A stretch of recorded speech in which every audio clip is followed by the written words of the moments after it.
சோறுதான் முக்கியம், மத்தது எல்லாம் அப்புறம் என வசனத்தை பலர் பேசி கேட்டிருப்போம்.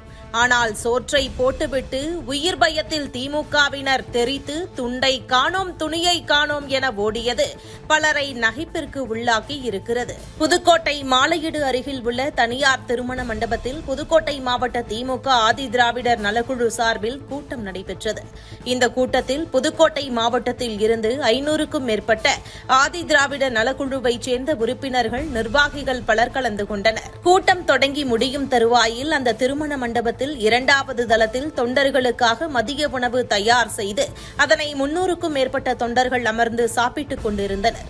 அப்பொழுது திடீரென உணவருந்தும் கூடத்தில் உள்ள தரைதளத்தில் உள்ள கிரானைட் கற்கள் திடீரென அதிக சத்தத்துடன் தாறுமாறாக வெடித்தது. இதனால் உணவருந்திக் கொண்டிருந்த 300க்கும் மேற்பட்டவர்கள் என்ன ஏது என்று தெரியாமல் உயிர் பயத்தில் அலறி அடித்துக் கொண்டு 2வது மாடியிலிருந்து படிகள் வழியாக மண்டபத்தை விட்டு வெளியே ஓடினர். இதனால் மண்டபத்தில் அங்கும் இங்குமாக கூச்சலும் குழப்பமுமாக இருந்தது. ஒரு சிலரோ மேல்தளம் இடிந்து விழுந்தது என்றும், ஒரு சிலர் சிலிண்டர் வெடித்து விட்டது என்றும், ஒரு சிலர் பூகம்பம் ஏற்பட்டு விட்டது என்றும் ஆளுக்கு ஒரு வதந்தி செய்திகளை கூறிக்கொண்டு ஓடியதால் மண்டபம் முழுவதும் பதட்டம் நிலவியது. இந்நிலையில் மின்சாரமும் துண்டிக்கப்பட்டது. இந்த சமயத்தில் சமையல் செய்து கொண்டிருந்த சமையல் கலைஞர்களும் சாப்பாடு பரிமாறிக் கொண்டிருந்த சமையல் கலைஞர்களும் உயிர் பயத்தில் உடைமைகளை விட்டுவிட்டு மண்டபத்திற்கு வெளியே ஓடி வந்தனர். அங்கே திருமண மண்டபத்தில் 2 திருமண அரங்குகள் இருப்பதால் அந்த மண்டபம் வளாகம் முழுவதும் பரபரப்புடன் காணப்பட்டது. இந்நிலையில் மண்டபத்தின் ஊழியர்கள் கிரானைட் கற்கள் வெடித்த 2வது தளத்திற்கு சென்று பார்த்தபொழுது அங்கு சுமார் 20 மீட்டர் நீளத்திற்கு கிரானைட் கற்கள் வெடித்து ஒரு பகுதி தரைத்தளம் உயர்வாகவும் வெடித்த பகுதி தாழ்வாகவும் பிளந்திருந்தது. பின்னர் மண்டபத்திற்கு வெளியே நின்றிருந்தவர்களுக்கு உண்மை தகவலை கூறிய பின்னர்தான் அனைவரும் அந்த அதிர்ச்சியிலிருந்து மீண்டனர். திமுக கருத்தரங்கு கூட்டத்தில் தரைத்தளம் வெடித்ததில் அதில் இருந்த மக்கள் பதட்டத்துடன் உயிர் பயத்தில் ஓடிய சம்பவம் அங்கு பெரும் பரபரப்பை ஏற்படுத்தியது.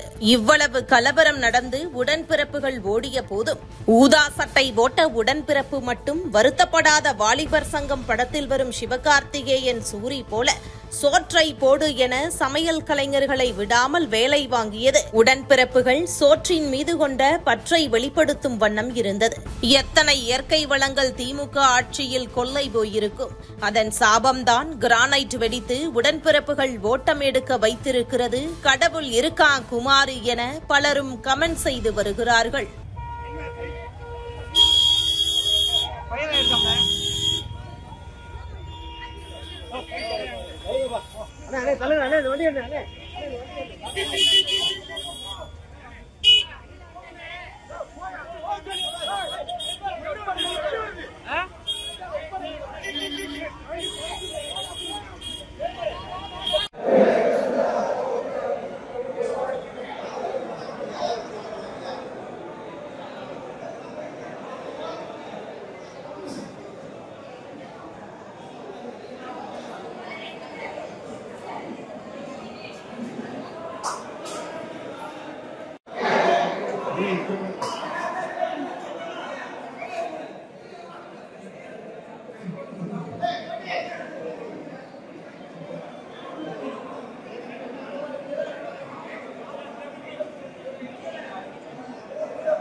சாப்பிட்டு